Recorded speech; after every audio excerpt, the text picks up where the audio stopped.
Talk to me about the power of doing the work, of work ethic. Why does it matter? You know, it's interesting. Sometimes it happens without it, but I don't think it sustains without it. And what I learned is for the things that I'm wanting and believing, I just have to do everything possible that's within my power.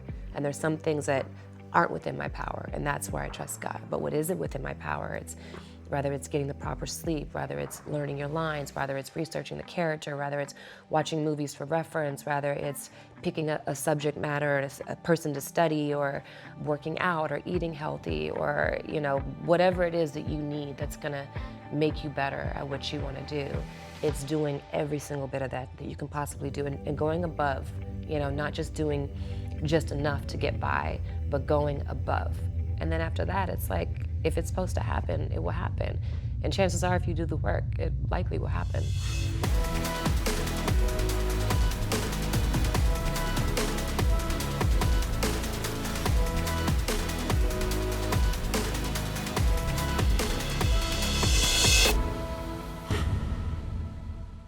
Hey everybody, welcome to Impact Theory. Our goal with this show and company is to introduce you to the people and ideas that will help you actually execute on your dreams. All right, today's guest is an actress and best-selling author who's famous for her roles in such high-profile films as Friday, DC's superhero comedy Shazam, Anchorman 2, The Love Guru alongside comedy legend Mike Myers, and the #1 box office smash Stomp the Yard. For her amazing star-making turn opposite Samuel L. Jackson in the unnerving Eve's Bayou, she received an NAACP award and much critical acclaim, making it easy to see why she has continued to get cast in coveted roles since she was a child. In addition to her work in film, she starred in over 40 national commercials, countless music videos with massive stars like Will Smith, 50 Cent, and Tyrese, and an unbelievable string of critically acclaimed television shows, including Minority Report, House, Law and Order, and Californication. She's also launched her own production company, Freedom Bridge Entertainment, and with her sister, the Greater Good Foundation, aimed at enhancing the quality of life for all young women. And as if all of that wasn't already enough, she's also written a best-selling book with her husband about celibacy called The Wait. So please, help me in welcoming the star of the upcoming thriller, The Intruder, the incredibly talented multi-hyphenate, Meagan Good. Thank you. Thank you. I am super excited to have you. Yay. Your career has already been long, and it feels like you're just getting started, which is extraordinary. And I love what you're doing on the foundation side. And the thing that stopped me in my tracks when I was researching, I went to your Instagram page, and at the top, there's a quote. And I would like to read that quote because I could feel this in every interview you gave, everything that you do. Like, I feel this resonating. And it says, "Some women are lost in the fire, some women are built from it." Mm-hmm. What is the fire? What do you mean by that? And how do we make sure that we're one of the ones that's built by it instead of getting lost? The fire has been a lot of different things. One of them, I grew up in a predominantly white neighborhood where for some reason there was just a lot of racism. I had teachers who told me that I wasn't gonna be successful at what I wanted to accomplish. Who told me I wasn't pretty enough, I wasn't talented enough. And then finally in breaking into the business, it was a number of years before I got my first opportunity. And at one point I had lost my work permit and I couldn't act for a year. And that's when I really knew that it was something that I wanted to pursue for the rest of my life. And then even, along the journey, there's a lot of times where I've been told outright, we want to give you this role, but we can't because you're Black. And, that's not going to sell overseas, but we'll give you the best friend role and we'll beef it up for you. There's been times where, kind of making that transition from child actor to adult actor, it's a very hard transition for anybody, and a lot of people don't get to the other side. So for me, it was like, okay, how do I make that transition? And so I kind of took the sexy girl route, where I kind of became like the sex kitten. And after a while, that actually began to hurt me because people didn't take me seriously. They thought that there wasn't any more to me than just the outward appearance. And it's just like all of it, it's been a long journey, but a good journey, And I guess how you let the fire build you is you let it make you more determined. Every time someone told me no, I was like, okay, I'll show you. I'll show you in love, but I'll show you. I got it. Why do you think so many people get lost in the fire? Because I'll agree with you. I think the standard path is to have difficulties come your way. Yeah. They tear you apart. They break your sense of self-esteem, self-worth. Yeah. But why? Why does that happen? And what's the like sort of daily practice that one can do to get out of that? Yeah, I think it happens because we all have insecurities, you know, and we're not perfect and we have things that we struggle with internally and personally. And then when people point those things out, it becomes even more intense. And so I think, you know, it's a journey for every person, but I think you just have to keep fighting to get on the other side of it. And that has to be the only option.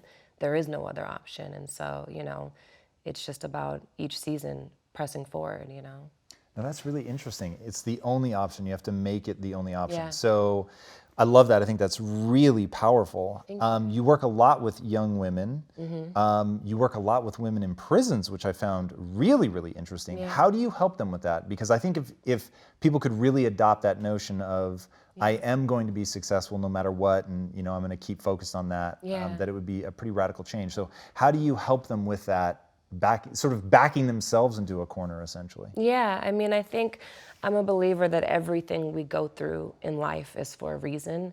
And there's things that happen that you're like, God, why would this happen to me? Why would I have to go through this? And what I've learned is that the reason we go through it is so that we can help someone else. So we can look someone in the eye and say, I've been through that. And they're like, no, you don't know. And it's like, no, I know, I've been there, you know? And I think the most important thing in life is giving back to each other and helping each other. So for me, you know, speaking with women in prison, whether it's, you know, younger girls, older women, it's really about pouring into them and letting them know that there is something around the corner, no matter what they've been through, no matter what's been done to them, no matter what they've done or where they've been, that God always has more for them. And actually, the things that they've been through that are negative, He will turn around and use for their positive. But they have to have the mindset and the perception to try to see it that way and begin to do the work so they can meet God halfway, and He does the rest from there. Now, talk to me. You're so driven and obviously pushing yourself to be better all the time. And, you know, we all get to watch you improve and grow every day, every role. So how do you take that yin and yang of love yourself exactly right now, today, exactly as you are? Yeah. And yet also it's okay to strive and want more and to push yourself to be better. Yeah, I mean, for me, I always want to continue to learn. I think that all of us will be learning to the day that we die. And I want to be the best version of myself. And I'm always on a journey to that. I've gotten to a place of like, I'm good with who I am. I'm great about where I am right now in life. But I want more. I want, when I leave, to know that I used it all up, that I did everything that I was supposed to do, that I touched or impact or allowed myself to be touched or impact in every single way that I was supposed to. Because, you know, life isn't just short, it's also very precious. And while we're here, I think it's important to literally be everything that we were called to, and to walk away one day with them there being nothing left, you know. Leaving it all out on the field, Yeah. basically. That's amazing. Yeah. I want to talk about your process for learning. So that's really intriguing. So looking at your career, you've never been afraid to try something new, to Right. break out of the confines, not let people put you in a box. And I love that you start out feeling like, I don't know if I can do this, which is Right. where I think we all live most of the time with all the things that we want to do. It's just that most people, because they're so afraid that they won't be able to do it, they never take that first step. Right. What advice do you have for people? Like, what's your learning process? What are the walls you ran into? How did you put yourself in a position even to run into a wall? Right. Like, who do you begin to ask? Like, where do you start? Is it a Google search? Is it Yeah. calling a friend? Like, what is that? I know nothing about it. I just know I need to learn about it. Yeah. What's that process? I think it's kind of just what you think. It's like, okay, let me Google the information. Let me ask a friend. Let me read a book. Let me see what this person did. Like, how did Jennifer Aniston do it? How did, you know, Reese Witherspoon do it? Like, following and looking at the stories and following kind of the yellow brick road and then putting it together and what it means for you. Like, with directing, I literally walked on that set petrified. And honestly, every time I direct, like, I just directed my first movie in July, and every single time I walk on a set for the first time, I feel like I'm gonna throw up. I'm like, I have no idea what I'm doing. And then it starts to just come to me. The more I trust myself and I trust my instincts, and whenever I get scared and I'm like, okay, is this the right thing to do? I just go, you know what, I'm just gonna commit to this is the right thing to do. And if it's wrong, I'll figure it out. And if it is wrong, it's like, okay, now I learned, and let's keep going. And so for me, obviously courage is not being afraid. It's being petrified and doing it anyways. And so that's really how I try to live my life, is just keep pressing forward and trusting my instincts, because what I do know is my instincts are unique and they're mine and nobody else has them. So the more I trust what I put into the world, the more I know I'm doing what I'm supposed to be doing. How do you handle grief in all of this? So a Right. door gets slammed in your face, and sometimes it's gotta suck at a Yeah. really real level. How do you process through that and get moving again? For me in the beginning, it was like very devastating and frustrating. And then I just fixed my mind to just say, like, what's for me is for me.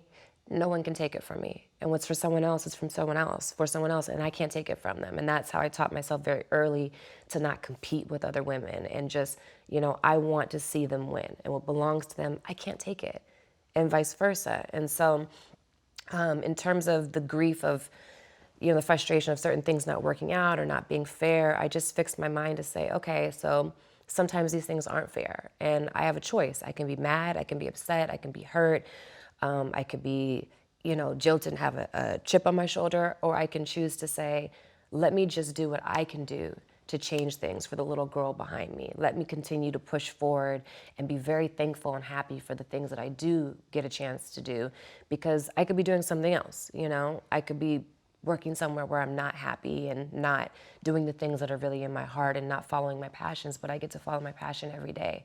So to be grateful and to be humble and to have my perspective really be about, I am thankful to do this. This is exciting. And to not get upset.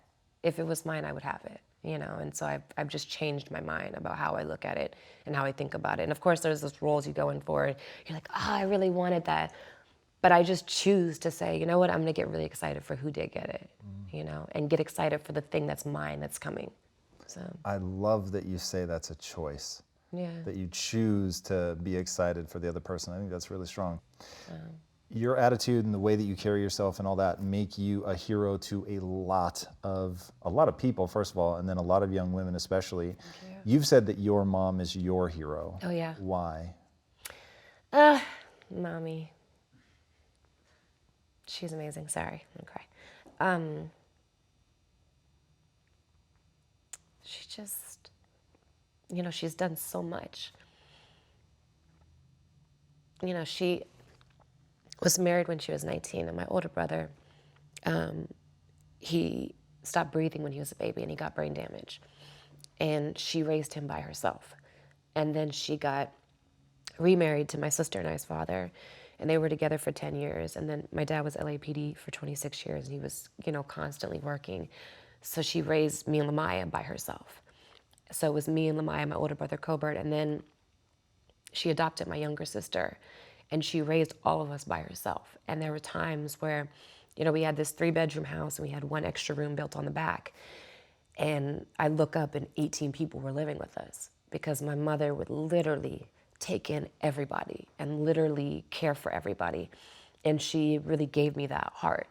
But she is just an incredible person. She's a lover, she's a giver. She's given every last thing that she can to my sister and I, to my sisters and I, and my brother. And she's just my hero. I just love her and appreciate her, and know I wouldn't be here without her. And when I was a kid, me and my sister asked her, do you think you could quit your job and maybe manage us so we could do this full time? And she did. Wow.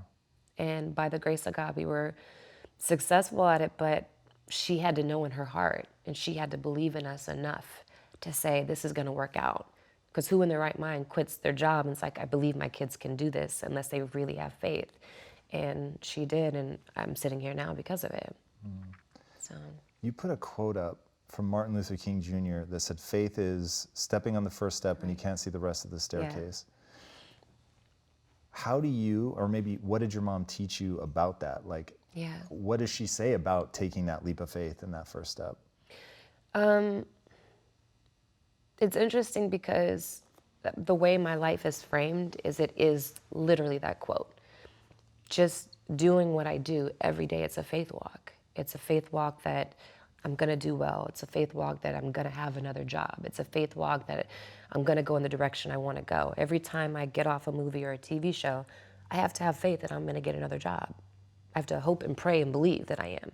And so my mother just taught us very young that if you have the faith and if you do the work, that it'll happen. So one thing I know that you learned early on, and I love that it ties back to your mom. So your mom says you have to have the faith and you have to do the work. Yeah. And you said you learned early on from doing TV what work ethic really is. Yeah. Talk to me about the power of doing the work, of work ethic. Why does it matter? It doesn't, it's interesting. It sometimes it happens without it, but I don't think it sustains without it. And what I learned is, it's like even with Shazam, like I decided 2 years prior that I wanted to be a superhero. I was like, I want to be a superhero. I want that to happen. So I'm just going to start training for it. And so I started training. I started learning Taekwondo. I started learning capoeira. And I just started training with the trainer like 5, sometimes 6 days a week for like 2 years straight. And then it just happened, And it was interesting because I fully expected it to happen, but I think sometimes we are more comfortable hoping and praying than when it actually happens. And so I just learned very early that for the things that I'm wanting and believing, I just have to do everything possible that's within my power. And there's some things that aren't within my power, and that's where I trust God. But what isn't within my power, it's whether it's getting the proper sleep, whether it's learning your lines, whether it's researching the character, whether it's watching movies for reference, whether it's picking a subject matter, a person to study, or working out, or eating healthy, or whatever it is that you need that's gonna make you better at what you want to do. It's doing every single bit of that you can possibly do, and going above. Not just doing just enough to get by, but going above. And then after that, it's like, if it's supposed to happen, it will happen. And chances are, if you do the work, it likely will happen. Talk to me about going above. This is an area for me that I think is where all the juice happens. Yeah. People either do enough, as you say, or they really go above and beyond. And the way that I explain it to people is your job, whatever you're trying to be great at, your job is to leave other people in awe. And nothing else will do, because that's the nature of the human animal. The only thing that they're going to remember is something that really hits them and really leaves them with that moment of like, whoa. Yeah. How has that served you, and how do you get to that level? Mental toughness. As my trainer, Mike T, would say, when we first started working out, for the first year, he would always say there's going to be a point in time where that mental toughness kicks in. And I didn't know what he meant. And what it meant was when you've done everything that you can do and you really have put in the work, there's another gear that kicks in where when you push yourself beyond what you think is capable, you suddenly realize how capable you are, and you're able to just keep pushing and cranking, and something magic happens. It's like almost like in your brain something happens that just takes you to another level of what you thought was even possible for you. Rather it's physically, emotionally, spiritually, whatever it is, there's another gear that we can tap into when we push ourselves more than we think we can. And I don't mean push yourself and make yourself get hurt, but I mean just like, pushing past everything, pushing past your fears, pushing past what you think you're capable of, pushing past what people say you can do. And I do think that is where the magic happens. And I think that's when you feel your strongest and you begin to start to uncover that there's more there than you even realize. And that's just the start. That's just when you start to uncover it, Do you know David Goggins? No. Oh my God, I think you would love him to death. So when he was born, he said he believed that he was the weakest man God ever created. Wow. And he was abused, the abuse was crazy. Wow. And he grew up as the only African American in a neighborhood entirely of white people, and they were like 20 miles or something from one of the major chapters of the KKK. So he grows up, they're spray painting horrific stuff on his car, on his binders, everything, and just realizes nobody's coming to save me. And he says one day he just decided he was going to become the toughest man alive. And so he ends up doing the most ridiculous training ever. He goes through, the only person to make it through 4 different elite special ops training. So he does Delta Force. Wow. He does SEAL training. He does Buds, Hell Week 3 times, gets through it twice, Yes. which is Wow. crazy. Wow. They're Air Force Rangers, and just like transforms himself body and mind. And he said in all of that, in being pushed like that, well past his comfort zone like you're talking about, he clicks into that point where he realizes exactly what you were saying, that you're capable of so much more than you think. Yeah. And so he said, when you're like broken, you can't go another step. Yeah. He said you're only 40% of the way to your actual capacity. Right. I thought, wow, like that Yeah. always gave me the chills. And it's just that most people don't end up ever pushing themselves like that. Right. So how do you get yourself psyched enough? Because to tap into that zone that you're talking about, like your body, your mind is screaming, Yeah. stop, Yeah. go in the opposite direction. Yeah. So how do you get yourself there? Well, first of all, that just inspired me to go even further. To me, it's just that there's got to be more, you know? And I don't know how I necessarily tap into it. It's just I start to feel that when my mind and my body is screaming, if I push just a little bit further, and then when I push further, I realize that I can push just a little bit further, and I just keep going as far as I can. And once I know that I can get to this level, the next opportunity I have, I start pushing past that next level. And I don't know, I guess I don't want things to be the same. I want to continue to go to the next level. I don't ever want to get comfortable and say, this is good, this is enough. I want to be satisfied and thankful with this is good and this is enough, but I don't want to get comfortable in the sense of like, I know that I can access more. And I want to access everything that there is for me to get until there's nothing left, you know? Dude, I love that so much. Like that is the driving force in my life, is to be at the same time, to be like, I love my life, I'm way grateful, but it's me versus me.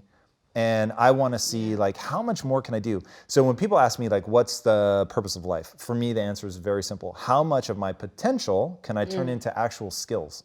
Like how much of this can I wring out where I'm now able to do something today that I wasn't able to do yesterday because I was very disciplined, and I came and I showed up every day and I pushed myself, and I got to the point where I didn't think I could give any more, and I pushed a little more, and then the next time I come back and I'm like, hey, remember where you were and you didn't think you could do any more, and now you did a bit more. And that like continual push, there's something about that I really respond to people that have that hunger. And my question to all of them is, how do you stay hungry when you've been as successful as you've been? I mean, your credits alone, if all you do is look at what you've done in the entertainment industry, which truly is only a part of what you've done, but even if I just look at that, it's already insane. You could rest and say, well, I've done it. I've had #1 box office hits. I've acted with some of the biggest names on the planet. It's like you're a part of franchises that are going to be remembered.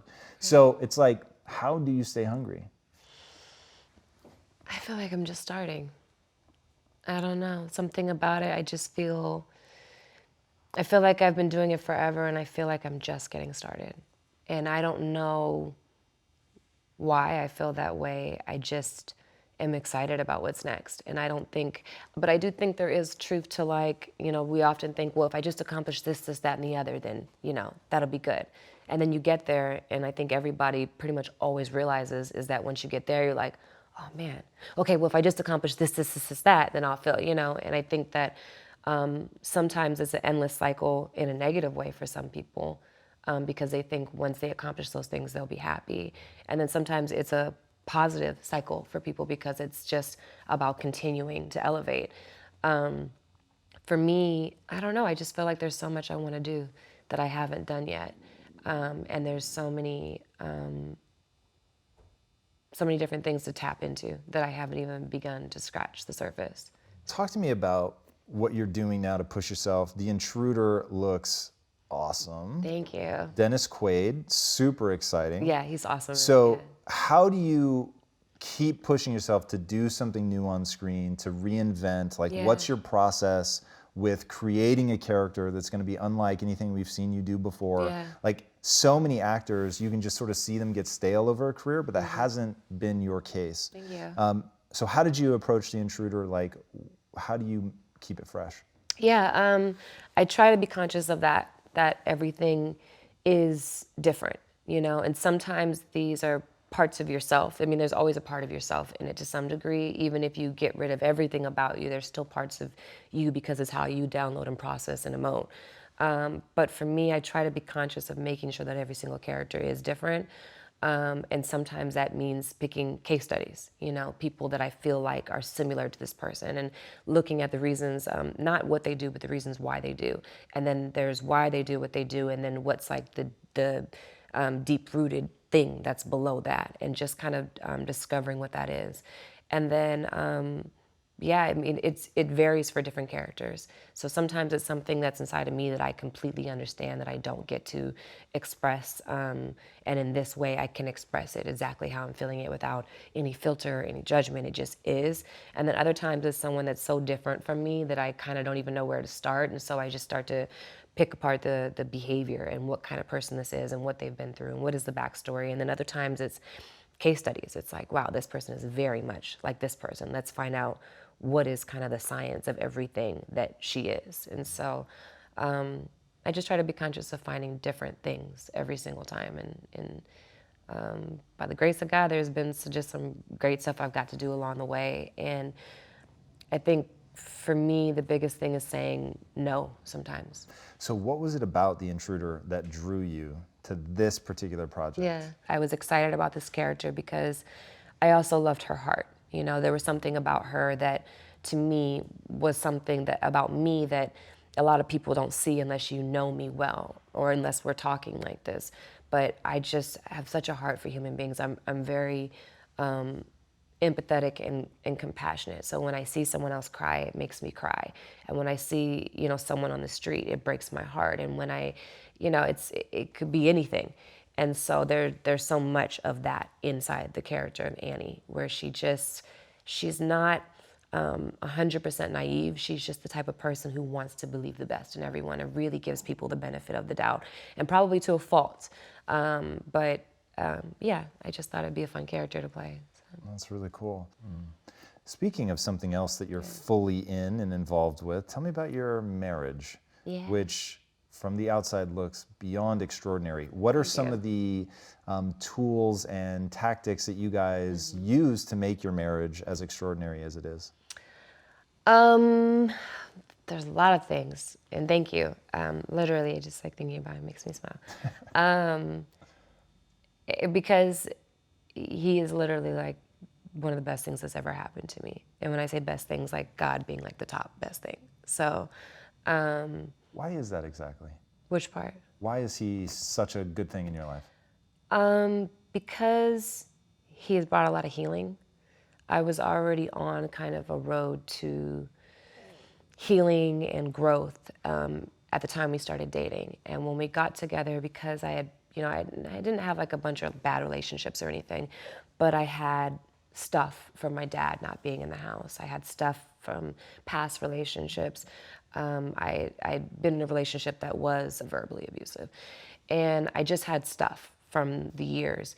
And so when I got into a relationship with Devon, I was very protective over my space, over my independence, over a lot of things. And he really helped break a lot of those walls down with love. And one of the biggest things for me, a common theme in my life, whether it was the neighborhood I grew up in, whether it's what I experienced in growing up as an actress in the business, as a Black actress, as my father not being, all these different things, the common theme for me was that love was very conditional. If I do this, then I'm loved. If I fit into this person's box, then I'm loved. If I go about, and I knew that wasn't right. And so I didn't accept that. However, it hurt me very much that I could not get the love the way that I wanted outside of my mother and sisters. And that was enough for me. But in terms of relationships, I had resigned myself to, this is a very conditional thing. So if it works for me, I'll do it. If it doesn't, I won't. And in our relationship, it was being accepted for exactly who I am. Like I remember when we first started getting premarital counseling, and at the time, I had been smoking for like 11 years. And so I remember we were in this pre-engagement counseling, and we were talking. And one of the things that came up was me smoking. And Devon said, well, I'm not gonna marry a smoker. And for me, it crushed my entire spirit, because I was like, I'm not enough. I am enough, but I'm not enough to him because I smoke. And so she asked me, she said, the therapist said, you know, how does that make you feel? And I said, that made me feel like I'm not accepted. Like, yet there is another person in my life who is telling me I'm not good enough because I don't fit their standard when I know I'm good enough. And I said, and I would rather not get married then, not because I don't want to quit smoking, which I don't want to quit smoking right now, but not because I don't want to quit smoking, but because I'm not going to change who I am in order to be loved. You either love me or you don't. And we kind of left that there, and it was very awkward. And then me and him went to dinner, and it was awkward dinner. And he could just see like how much that broke my spirit, and he could see how much it affected me. And instantly he was like, I'm sorry that I said that, and I love you exactly the way you are. And the day that we got married, he said, if you never change anything about you, I will love you exactly the way you are until the day I leave this earth. And that impacted me so greatly because it was finally, you know, finally somebody else gets that I'm good enough. And then after that, I quit smoking like 2 years later, because not because he wanted me to, but because I realized that smoking for me was a way of being defiant. Smoking for me was a way of saying, you know, every time someone would come up to me and say like, oh, you're too pretty to smoke. I'm just like, what is too pretty to smoke?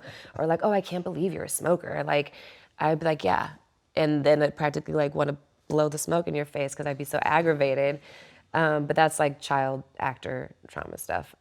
But for me, it was a way of saying, you guys aren't going to tell me what to do anymore. I'm going to do what I want to do. And anyone who doesn't like it, guess what? Oh, well. And what I realized is that I was actually really just hurting myself. And so when I quit smoking, it was because it's time. It's time to let go of like something that I had held on to for so long to be defiant, because I didn't need to be defiant anymore, because that love was pure and because I loved myself. And it's just a good, I don't know, really good thing. And also I want to be around, have babies, and be healthy for as long as I can, hopefully till I leave this earth. So yeah. I respect that. Yeah, it's really interesting watching you guys. You have an amazing dynamic. The fact that you wrote a best-selling book about waiting, about celibacy, that was really, really interesting. And I think that your whole notion around healing and stuff is really pretty special.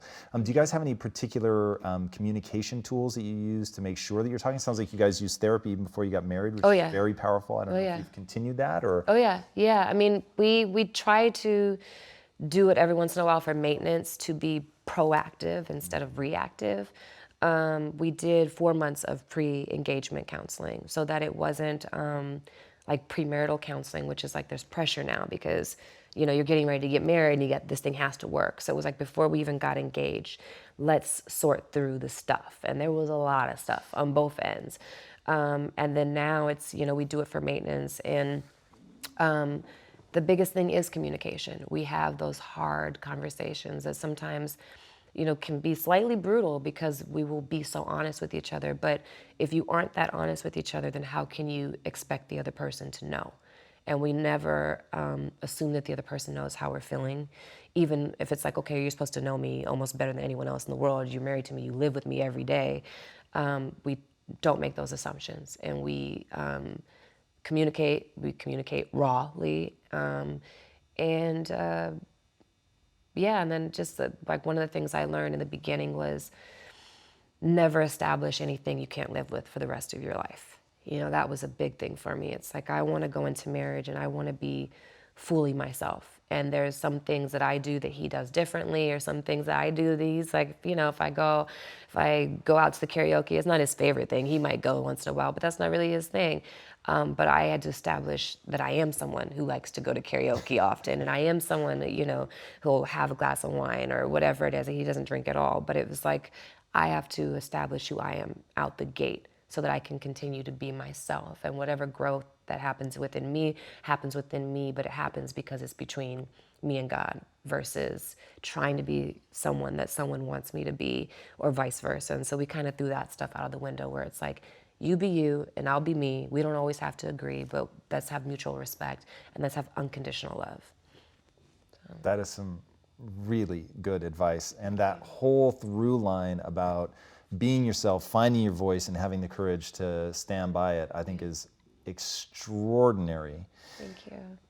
tell people where they can see The Intruder. Tell people where they can find you online. I think these would be very amazing things for people. The Intruder will be in theaters on May 3rd.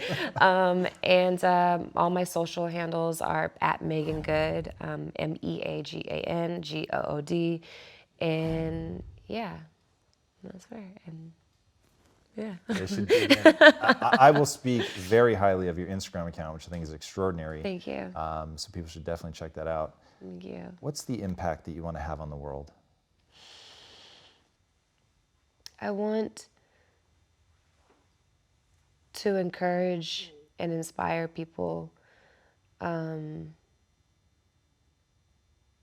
be unapologetically who they were created to be, and to follow what's in their spirit, and to live up to their full potential. And I